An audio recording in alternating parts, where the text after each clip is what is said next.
Kain. Ito. Ito matapos. Asin yan. Wow. Sarap na. Mura pa. 60 pala to. Hindi, 40 lang to eh. Kaya nga, yun lang mura. Sabi natin. Yan. Sasalin ko? Kung ano magsisimula. Sobrang asin. Ay, kasi ano to eh. Lemon eh.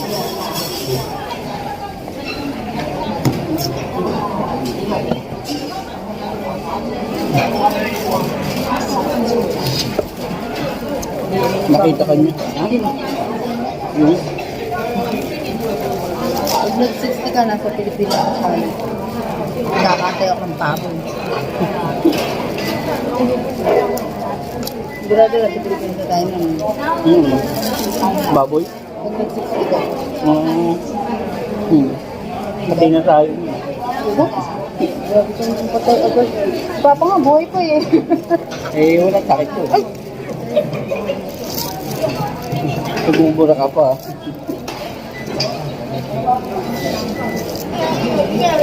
Kala ko yung nanay lang niya kakain. Pero, pala sila. Kala ko yung tipak mo yun. Kasi pinapanood nila yung nanay niya kumain. Kaya kailangan. Min? Sabi mo, ano eh? Pwede. Kaya, Hindi, patay na tayo. Eh, ilan taon ka na kumulikaw? Ilan taon na lang eh.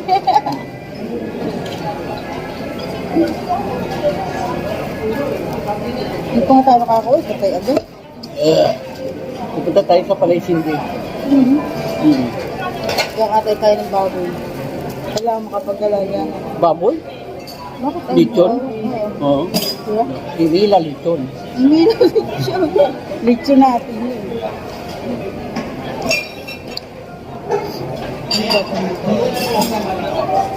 Nagpansit sila dinner ni JP Pansit doon? Ah, Sila papa? hindi. Ha? Sa kanila lang yun. Kala ko dinner niya doon sila papa na ano, nagpansit sila. Hindi. Para sa iyo yun. Bala umuwi yata si Jonat. Ha? Umuwi. Sigaw ko naman ang wala. Nandun sa may ano, trabaho. Yung madarang na ito, umuwi dahil biyahe. Hindi na din sa, ano, Pagod lang. lumipad siya sa biyahe ng truck. Mas malaki siya doon. Kaya hinanti siya. Kasi sa Pilipinas, may supay na. May supay nanti. Ah, pero tayo nga in-order. Pag na lang nakasigaw. Ha? Kasama na si Jay. Eh, ano?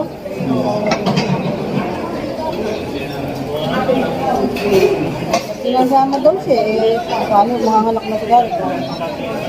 Dito kasi pahin natin sa driver, isa lang. Ah, oo. Bilib nga dito, siya na rin magbubot. Kaya nga sa atin, short-term driver. May tigabuhat. Kasi siya, driver Oo. ka. Tamad eh, magiging tamad. Dito hindi, no? Driver, sa pahin natin, isa lang.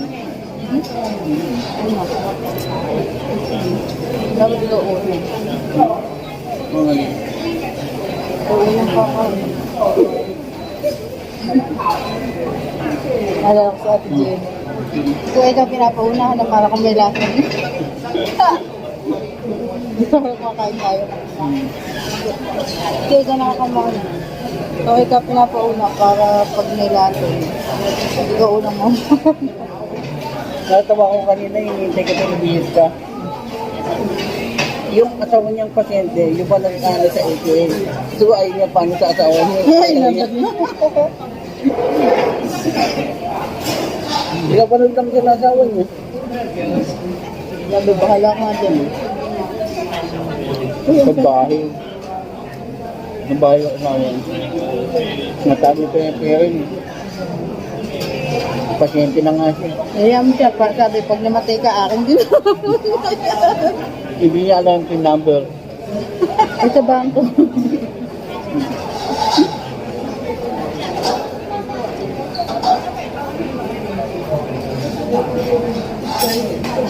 Kaya pinapanood lang niya. Sige ha, kala mo.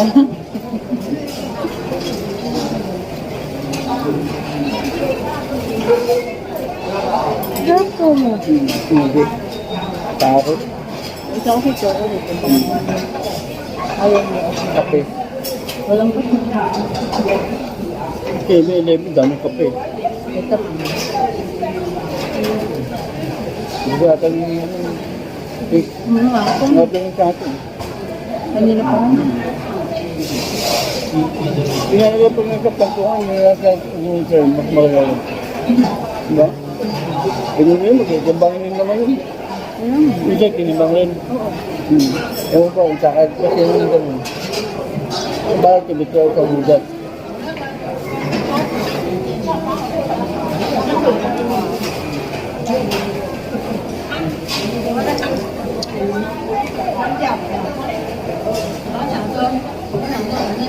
Katawa ko sa gwadya. Meron ng pentong. Gusto na ako bumili ng pentong. Tama niya, Pento, ay Ang gato nga. libre po. Oo. Baka akala niya. Kaya pentong. Kain yung libre. Sabi nga ka, gusto ko pumunta sa kanya. Katulad mo ko na na ano eh. Kasi sumili pa nga siya. Tapos may nakita ka nga, ay, yun, tumingin doon sa may CCTV, bumaba ka doon. Una nga, bumaba na yun. Ay, gano'n. Bumaba. Ay, meron din yung mga sa letter ka ako. Marami siya, 4 din, baka yun na siya nakita mo. Ginano ko din. Baliw Hindi talaga. siya nagpunta yan. Sabi niya, may punta doon, kamukha mo magkamata. Wala nga nito ba? Sabi naman ni Kirit, Kak, pumayag ka ata. Pumayag, eh, nakabanga ako.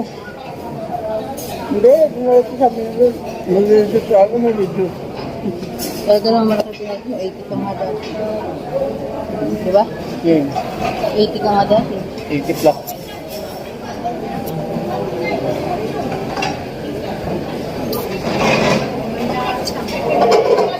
Nasabihin ko sana, ikaw naman tumaba eh.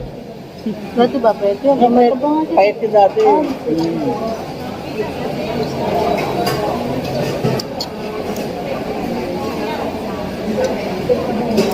Hindi kayo yung papa ko, sabi, isang halala kami, kung kami tulog yun.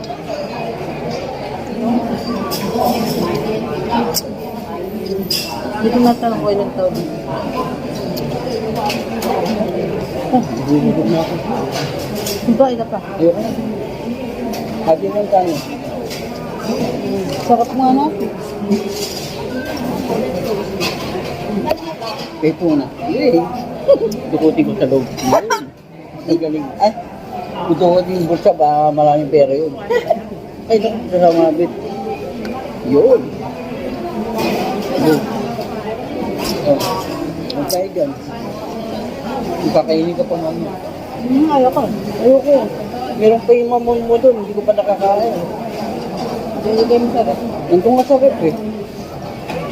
Ito, ilagay mo sa rep mamaya. No, lagay mo sa rep mo dyan eh. Ayoko, umalis na kami. Bibit-bitin mo. Meron naman kayong, meron naman kayong sasakyan. Ako wala. Pinag-isipan nga, maglakad daw kami. Ay, magtutulak daw sa third station. Dahil ang mahal daw ng... Tulak mo na doon si Biggie.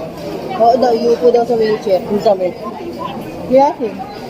bali pala siya eh. Gusto mo, di ka magtulak. Ito nung nangyari dyan, kamo. Galing mo. Ito mo, may namahina lang siya. Umupo lang yun. Pag umupo yun, siya ulo pala siya. Sinabi naman na kinausap ko na nga yung nurse doon na mahal daw kasi ng ambulansya lang. Hindi mo ito magbabayad ah. Paano ka ako gawin yun? O kung ano daw, kukuha ako ng wheelchair dun sa Yan. nursing home para isakay sa taxi. Sabi ko, mahihirapan si Vicky. Nahihirapan siya kung mahirap ipatok yun. Hindi mo siya aray-aray siya. At ako lang isa magpapasok. Buti sana kung nandiyan yung driver ng Sir Wu. Gagawin mo siya yung back niya. Tinulungan niya ako dati sa kay Vicky nung dinala namin dyan sa nursing home. Diba?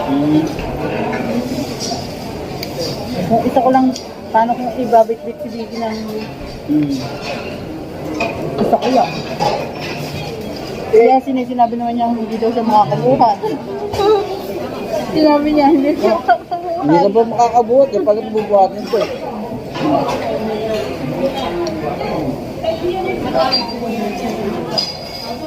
Puro baboy yung Ano yan, sabi ko, Puro hihirapin ako kung saan kayo sa taxi. Parang kumubuhat si Biggie na ipapalog niya sa taxi. Pwede ba ibalibag si Biggie ng ganito? Mahirap yun eh. Ipapasok mo na dun sa bigay. Kaya nga. Eh, hirap Pwede ba yung manika na lang? Yung pintuan, parang pintuan ng bahay, pwede eh. Malaki sana, di ba? Yung mahirap eh. Madali lang. Igaganon mo pa siya ganun. Nung dinala namin sa nursing home, ang hirap. Siya dun, nakaalalay lang siya dun sa... Ako ang ginawa kong buhat sa kanya nun. Hindi pa ganyan, kasi hindi ko kaya nang pag ganun. Sinalo ko yung sapit niya. Inangat ko, sinalo ko yung puwetas. Siya naman, inalalay niya dito sa ulo, baka mauntog dun sa pagsupo. Ako, igaganon ko yun eh. Papasok ko na ganun. Kaya mo may papasok, mauna ka dun sa loob. Hindi, mauna yung ulo niya. Kaya nga, pahiga nga siya, ang mangyayari doon. Pag ganun yung gagawin ko, pag ganun. Kasi nagganon na ako ng pasyente. Nakay ko sa kotse. Kaya nga sinakay ko, pahiga siya noon. Pahiga siya, tapos habang nakahiga, no? Saka ko lang siya inupo nung pumalik na ako sa loob. Ay, ang hirap. Ngayon, ang laki ng bibi. Tumaba. Yung umarsa eh. Umalis siya yung nagtatubig eh, kaya ang bigat. Bumigat niya. Bumigat yun ha. Sobrang bigat na. Dati nga, ginagalang ko, di ba, pag nasa kanan, pag ginagalang ko, dahil nililigot ko sila. Nabubuhat eh. Ngayon, hindi ko maiamot eh. Tumaba ng sobrang. 60 plus na eh. Kaya mahirap na. Sabi ko doon sa nurse kanina, hindi ko, kung ako lang mag-isa magbubuhat kibig, hindi ko mabubuhat doon yan. Sabi ko gano'n. Ano sabi? Sabi, may mga tutulong naman daw dyan. Sino Sa baba. tatawagin ko tulong? Kung nasa baba na. Eh paano sa... Sa dyan, Doon sa- ito ang tatawag. Si Lenny, yung nandun sa baba. Eh yun, malakas yun. Ang laki yun. Eh matanda na eh. Ay, yun lang. Kaya po nga po nagaganto nga siya. Kahit nasabi mong malaki eh, matanda na. Hindi na ganun kalakas ko.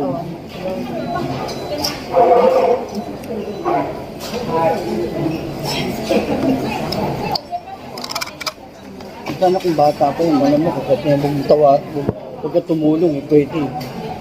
Kaya nga pagka nagbubat at pinapaligo namin sa dito, dalawa. Isa ulo, isa sa paa. Kaya nga, ibig sabihin na may edad na siya, hindi niya kaya na magbuhat ng gano'n. Ito yung lakas ng aircon dito. No? Tignan mo tayo. Nagtigman ko na nga, sarap eh. Yun, sarap yun ba?